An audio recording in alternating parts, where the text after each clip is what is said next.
Hi guys, welcome back to Suburban Cauldron. Today we're actually going to jump into the kitchen and get cooking, but we are going to take a quick look at the February full moon, and that's really where we're going to meld our recipe and our ritual. So we're going to get together for a full moon ritual today. The February full moon, just a little bit of information about it before we really jump in. It is known by a number of different names, as most of your full moons are, but the February full moon usually focuses around the snow moon or the hunger moon, a lot of times it's called. I've even seen the bone moon, but ultimately the idea is we've felt the wheel turn and we're headed for spring, but we still have the last little dregs of winter to go. And February and March tend to be the snowiest months of the year. Even though we've had this long winter time, we are still waiting for some snow to come in. And that's really the focus of your February full moon is looking back on the last winter, but also getting ready for the spring. So that being said, the energies and things that you work with in February, of course, you're always going to have that love and passion that comes with February. We just had Imbolc go by. We've got Ostera coming. And then, of course, we had Retail Love Day just this last week. So love and passion are going to be a big part of everything that's going on in February. But setting that part aside, February has been known since its beginning, ultimately, as a time of purification and self-reflection and reflecting back on the last winter, and then even a time for looking forward to the coming rest of the year. So those are some really big energies that you work with, is that self-reflection and even just kind of a little bit of self-care and a little bit of self-forgiveness and the purification factor in this. But even with that, in February, a lot of people really like to do quite a bit of divination as well, whether it's scrying or tarot cards or whatever it is, because you're looking forward to the future. And also, this is kind of where some of the traditions of that New Year's resolution comes in, is the ideas of what would we like to see and improve as the year goes forward. So this is also a really good time to maybe reiterate resolutions that you're falling behind on, or reset them, or set new ones or new goals moving forward. So that's some of the energies that we work with in February. As far as goddesses go and deities go to work with in February, Bridget is always a very common goddess to work with in February. We just had Imbolc go by. This is really kind of her time, that February time. But you can also work with Parvati. Kuan Yin is another really good one. All of these ladies are also common kitchen and hearth goddesses, so you'll see them in and out of a lot of work when you're working in the kitchen. But with the full moon, you can also bring in some of your moon deities like Bast or Selene. Juno's another big one. And then, of course, if you're looking for your male aspect of deity to bring in, Februus is actually the Roman god of purification. That's where February comes from, is his name. So again, with that Roman god of purification, this is that time period to really look at changing into the coming spring. And of course, you may have noticed that I've left out a couple of very important deities for this transition from winter into spring, and that, of course, is our fun group of Greek deities, Persephone and Demeter, and of course Hades a little bit as well. So at this time in the wheel, Persephone is getting prepared to go back to her mother. So she's saying her goodbyes to Hades, she's saying her goodbyes to her dog and her best friend Hecate, and she's packing her bags. Hades is bummed out because his wife is leaving to go back to his mother-in-law. Hades and Demeter have never really gotten along, but you got to do it for the girl, right? Demeter is super excited because her kiddo's coming home. I got to tell you guys, if you have kids or you're an empty nester, you will not believe how amazing it feels to have your kid come home. My stepdaughter is 26. We just had her over for the Super Bowl, and she was giggling at something the dog was doing. And I cannot tell you the amazing magic and the power zap that I got just from hearing my baby giggle. She's my stepdaughter, but I've known her since she was 5, and that just is the most amazing thing. So you can imagine Demeter's been missing Persephone for half a year at this point. So she's super stoked. She's cleaning the bedroom. She's got the girl brunches planned. She's got the shopping trips planned. She's ready to go, so much so that you even have early flowers really pushing their way through the thick snow that we still have headed for us because she's ready to go. So these are all some really, really great deities to work with. They're going to kind of have a showcase in our ritual as we move forward. So those are our deities. You want to gather all your supplies together before you start creating circle and getting ready to go. So along with your ingredients, I'm going to go over kind of a quick ingredient list here, but you're also going to want some magical items as well. So you're going to want to grab a journal and a pen, or just some paper and pen.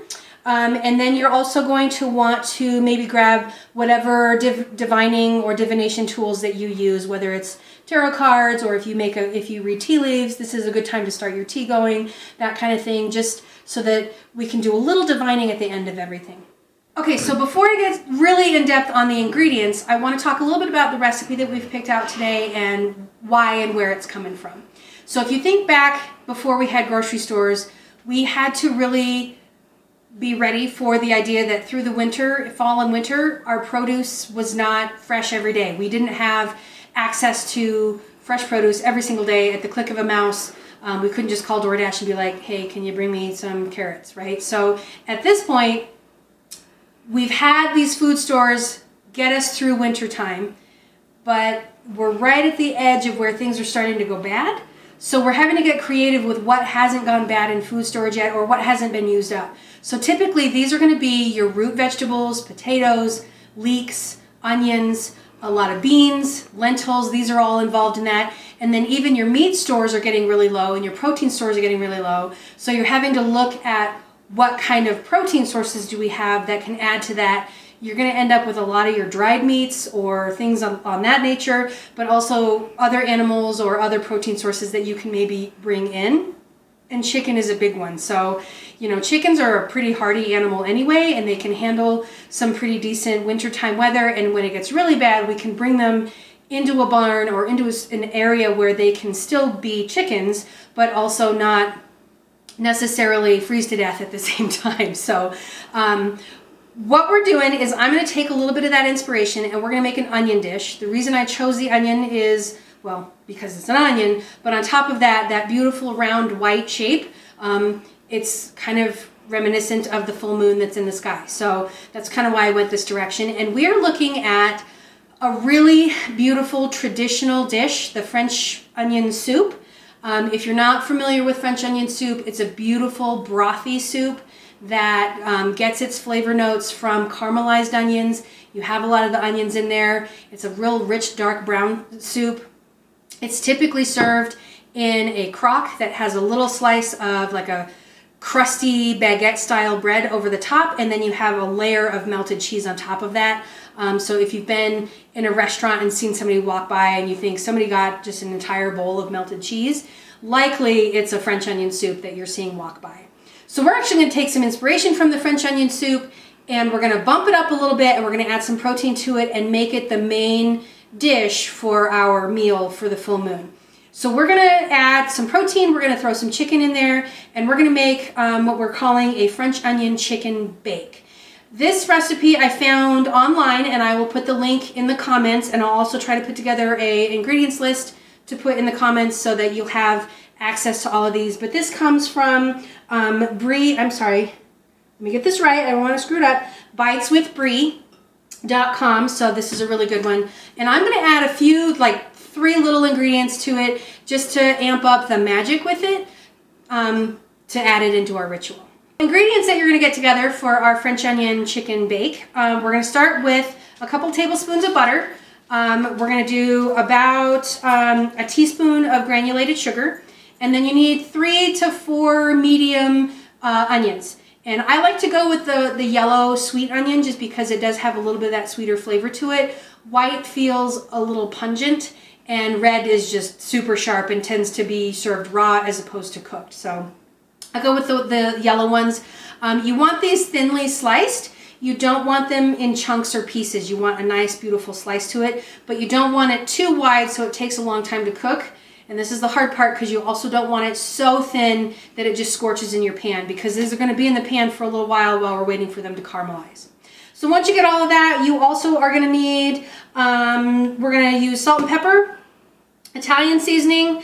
I'm going to add in thyme, which is a beautiful herb for February, a dash of cinnamon later on, and a little bit of rub sage, because I love to put sage in everything, and it's such a fantastic purifying herb to go with for February as well. So these are my added little bits. You're also going to want 5 to 6 minced garlic cloves. I'm just going to go with my garlic, so I just put about 2 tablespoons of garlic in there. And then you need a dry white wine. I'm going to go with a Pinot Grigio. It's a really nice white wine to cook with. You only need about 3/4 cup of that one. And then you'll need some olive oil, some Worcestershire sauce. You're going to need some chicken broth or chicken stock.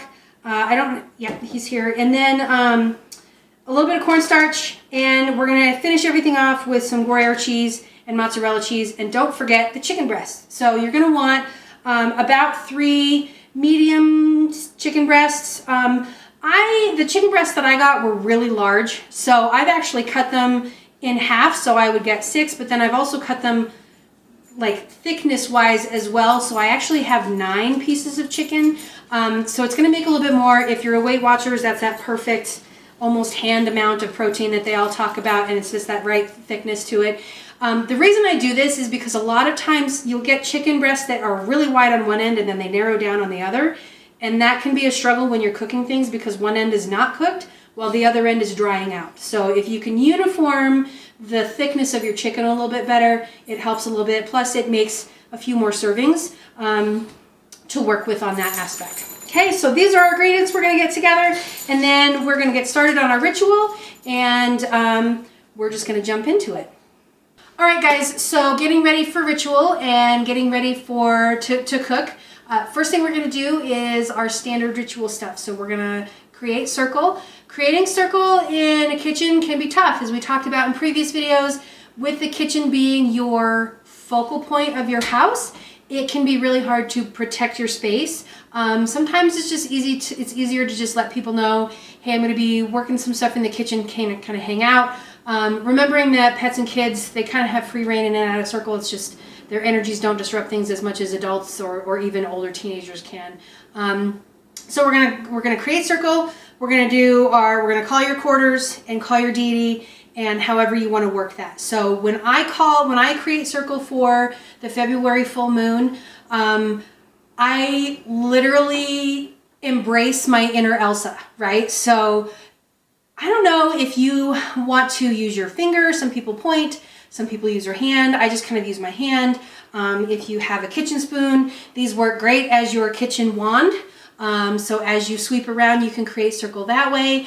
It really just is whatever works for you and how to create circle. So the reason I feel my inner Elsa is I can extend my hand and I use my imagery, and now I have snow. I have a cute little snowball, and I sweep it around and create my circle. You want to go that docial clockwise direction, and as you come back around and you close your circle and you create that place that is not a place and that time that is not a time, when I open my eyes, I have a snowy landscape around me. I've got my kitchen, of course, but I have created this snowscape because that's my February full moon. It's the snow moon. It's the snow's going to happen.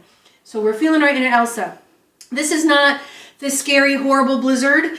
This is the nice, sweet blizzard and the beautiful snow that you're warm and cozy in a nice, comfortable chair wrapped up in a blanket in the snow or in the ski lodge watching it snow outside. That's that comfortable, cozy feeling that you want to feel with the snow around you. That's the circle that I create.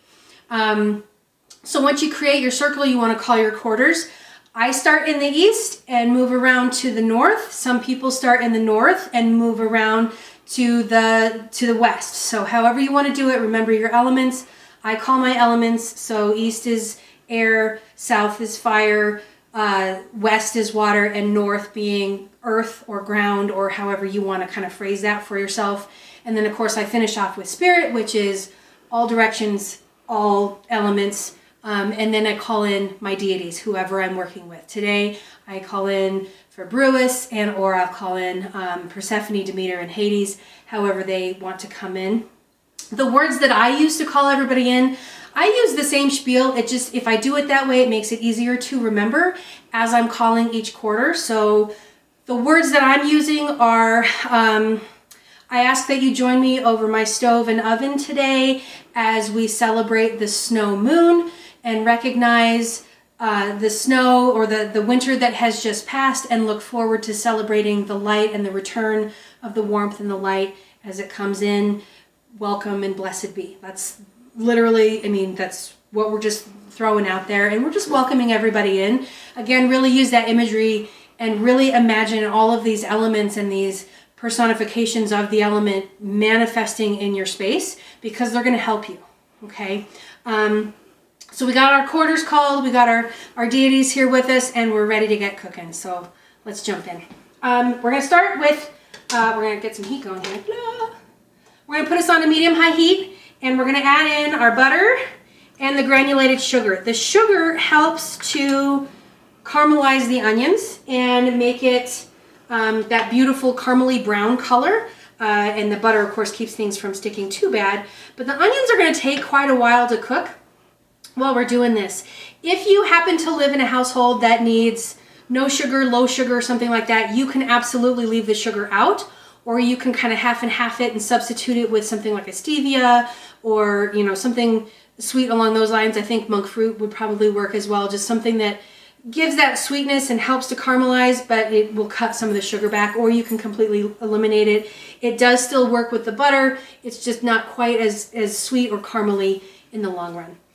So once my butter gets going here, it takes a little bit. We're going to add our onions. Like I said, you want 3 to 4 sliced onions, and you can see how these are in these nice thin strips. They don't need to be super thick. They don't need, we're not getting crazy with these. Just so that they can get some heat on there, and we're going to let these go. This is going to take 20 to 25 minutes to turn into that beautiful caramely color that we're looking for. So while this is doing its thing, you're going to have a very oniony kitchen. So if you need to turn on your vent fan or open some windows somewhere in your house, that works as well. I guarantee you within about 20 minutes, well, not even 10 minutes, you'll have a kid or a teenager or somebody walking through going, oh my God, what are you cooking? Because it is pretty oniony in the beginning on the front end of this. While we're waiting for this to happen, this is where the first bit of ritual work comes in, and your journal and your pen. This is a perfect time to sit down and do a little bit of reflection back on the last winter that we just left, and then really looking at what went right, what went wrong, how would you like to change things, do you have new goals, do you have new resolutions coming through. Just really any kind of self-reflecting and meditating at this time.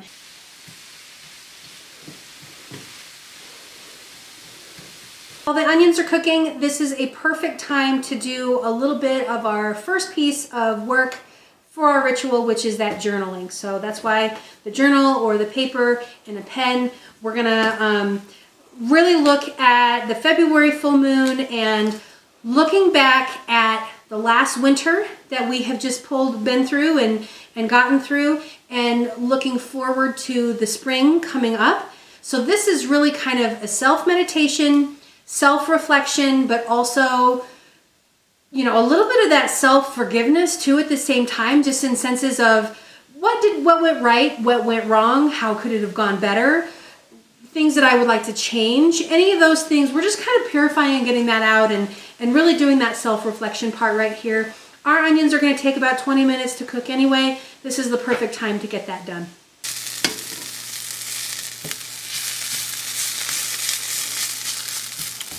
All right, guys, we are back. It's been just about 25 minutes. This is just like the perfect color that I'm really looking for. And with this, it's not necessarily something that you're just going to put on the stove and leave alone, because otherwise they will scorch. So I have been doing quite a bit of stirring and going back and forth between this and my journaling. But with this, now that it's at this perfect spot, I'm going to add in my Italian seasoning. So we're just going to add that in. And we're gonna add in the garlic that we were looking for. We're gonna add that in here and give that a little bit of a stir.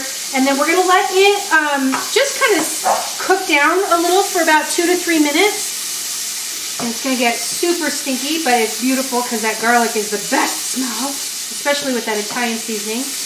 And in about 2 to 3 minutes, we're gonna deglaze my pan. And I'm gonna use that Pinot Grigio white wine, the dry white wine, to deglaze my pan. For people who are new to deglazing, really all it means is to add a liquid and help to get the crispies off of the bottom. So when I add this in here, you really do want to scrape any brown bits that you have on the bottom, because that's where the flavor's at, is hiding in those little brown bits. So you really want to get that in there. It also, once we deglaze it, it's going to reduce down into a thicker consistency. So we're going to concentrate it down. But I wanted to mention that here because as soon as I add that in, we're going to get this beautiful puff of steam that comes off of it. And we're just going to move this around. If you happen to be in a family that does not do, you can't do alcohol or you can't have wine in the house or something like that, couple of options for you. In the retail world, non-alcoholic wines are making a big push, so you probably will be able to find a beautiful white non-alcoholic wine. But if you can't even have the bottle in the house, there are other options. You can do a beef broth, same amount, 3/4 of a cup of beef broth with about a tablespoon of balsamic vinegar. The balsamic vinegar helps to bring out and round out the flavor of the beef broth. It's a really beautiful flavor, but it's just definitely a good replacement if you don't want to use the wine for the deglaze. When I deglaze this, as I said, you're going to get kind of a puff and a steam roll off. It's going to make a bunch of noise and a bunch of steam. That is where the second piece of your ritual work comes in. As we're watching this reduce down, again, feel your inner Elsa. You're going to just let it go. Whatever things are bothering you or things that have pent up, this is that self-purification. You're going to put it into the steam and just let it leave, okay? Let it go off and do its own thing and leave your system. But then you're also going to pour in your intentions into this, because we're going to concentrate those intentions and make sure that the glaze that we get off of this is going to be literally a concentration and thick with all of the good feelings and hopes and dreams and wishes that you have for yourself and for your family moving into the spring and summer. So this is nice. It's been in here. That garlic is beautifully fragrant. So we're going to take our wine, and here we go.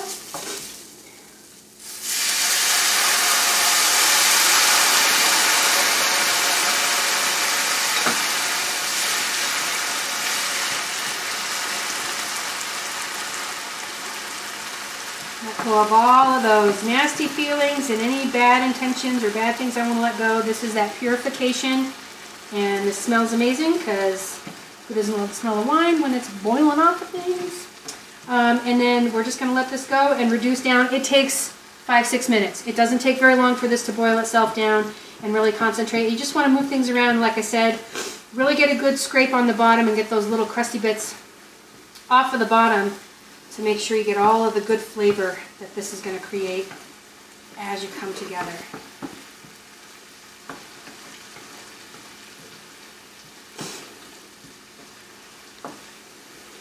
Garlic got to my nose a little bit, a little sniffle.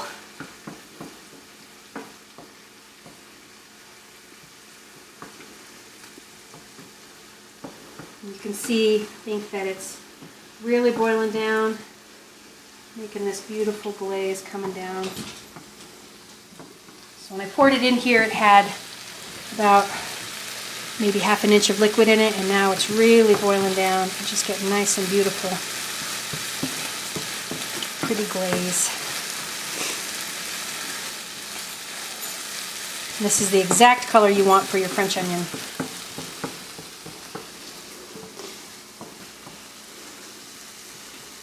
You want this to go until there's no more liquid left, okay?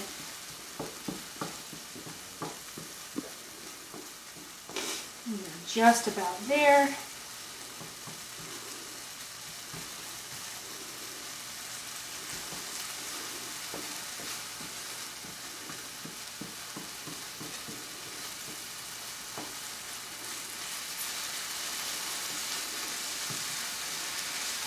how pretty. It smells so good. All right, and that is where we are with our onions. I'm gonna turn this off for a second just so we can kind of chat a little bit. I'm gonna pull these onions off and put them in a separate dish and set them aside, and then I'm gonna add my chicken in.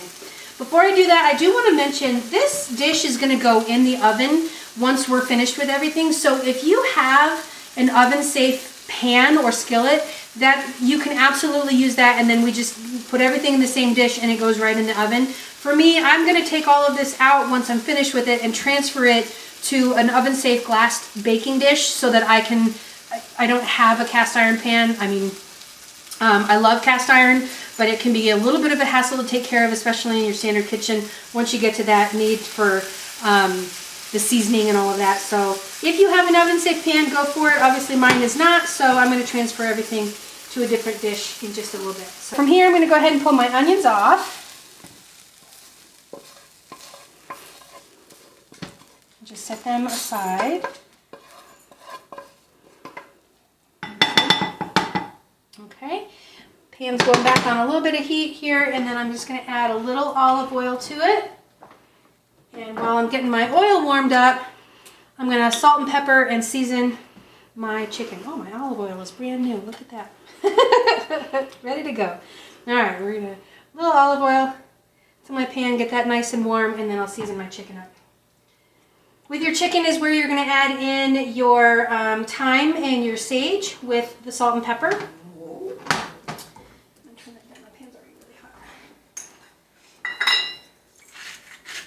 And just your standard salt, pepper your meat. Season it. Season as you go. Don't season at the end. Put lots of seasoning in here, you guys. We get too much crap about not using enough seasoning.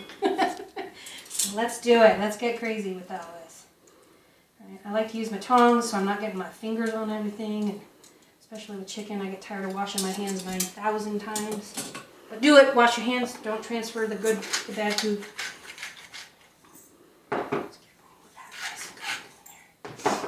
In my little thyme. Ooh.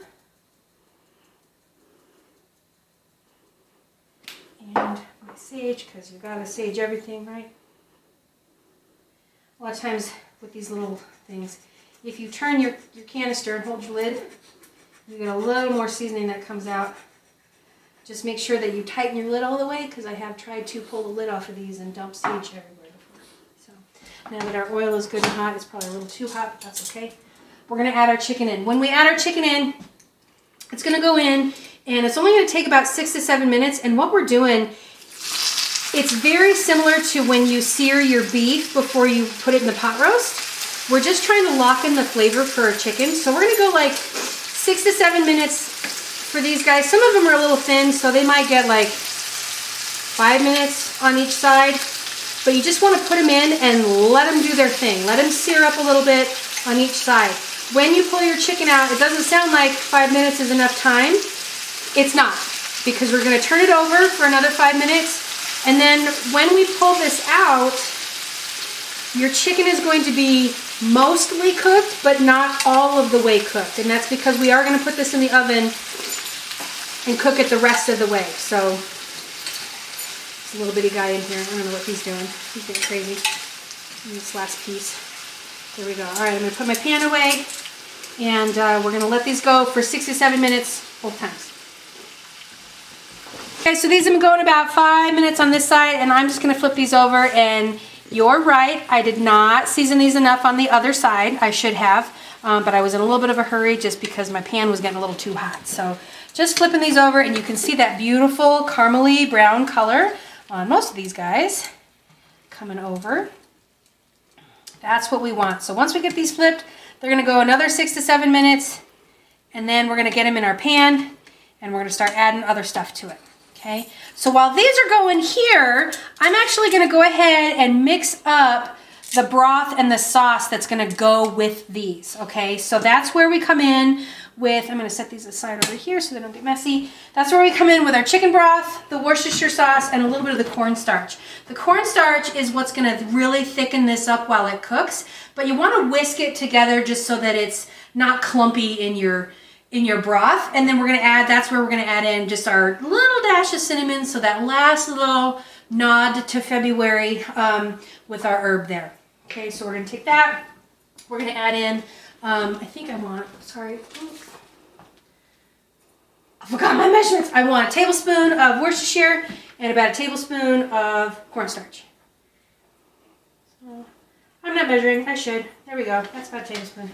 That's fine. This guy, I guess, will measure for today if I got my measuring spoon. Oh, please, I'll go get my measuring spoon. All right, so we got our measuring spoon. We're gonna put about a tablespoon of cornstarch in here. You could just dump it in here and start whisking, but sometimes that's where we get the clumps. So I'm actually gonna go ahead and pull my whisk out. It's kind of large and in charge, but we're gonna be careful and try not to make a huge mess and just go a little at a time as we whisk this together while we wait for our chicken to do what chicken does.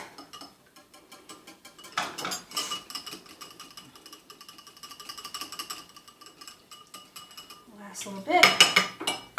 Perfect. All of our cornstarch is in there, nice and blended. It's a beautiful color. And then we're just going to add our nod to February. Thanks, February, for doing the things. This is going to add a little bit of that crispy flavor to our sauce. And you know, cinnamon is an interesting herb. It doesn't like to blend into liquids very well, so you're going to see it kind of float on the top, and it's really going to want to clump. But we're just going to work with it as we can. Okay, so we're just going to let our chicken do the rest of it, and then as soon as it's done, we're going to transfer it to our pan, so we'll be back. All right, guys, so our chicken is done. I've got my oven to heat. I forgot to mention that I did need to preheat the oven. You want to preheat your oven to about 400 degrees. So it took a little bit, but we're ready to go. Chicken's ready to come off, so I'm going to just add this to my glass dish. And I'm just going to put it in its little piles here. Remember, this chicken is not 100% cooked, right? We want it to be close to cooked, but not all the way, because we're going to pop this in the oven and finish it in there. So we'll throw this on here.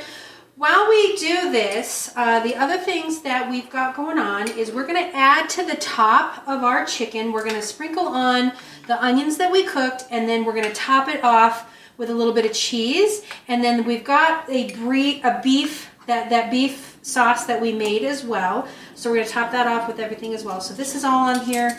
We're going to move our pan out of the way. And then we've got our beef broth that goes over. I'm gonna do most, but not all of it, over the top, just to kind of give it a nice schmoo. And remember that it's gonna be kind of liquidy, but the cornstarch is gonna help to really thicken that up. I'm gonna give it a little bit of a swirl just to get the cornstarch off the bottom.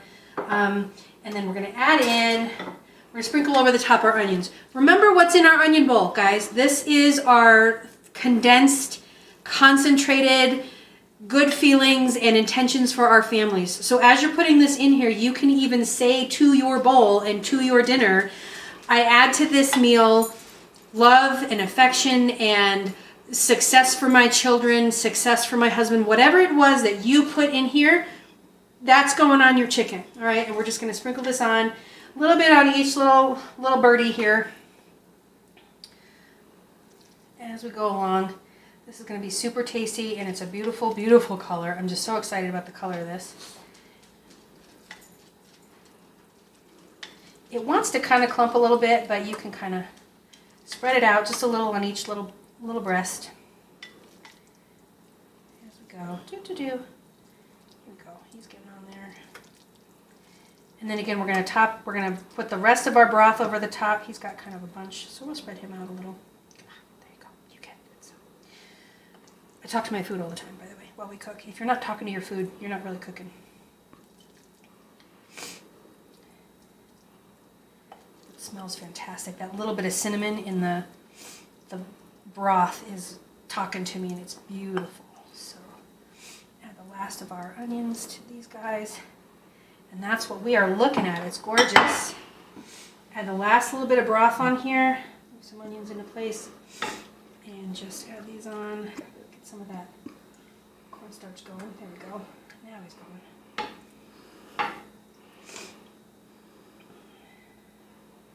And then over the top of this, we're going to sprinkle on the cheese. That's going to finish this off. The cheese, same thing. We're going to sprinkle on here positive intentions for the year coming up.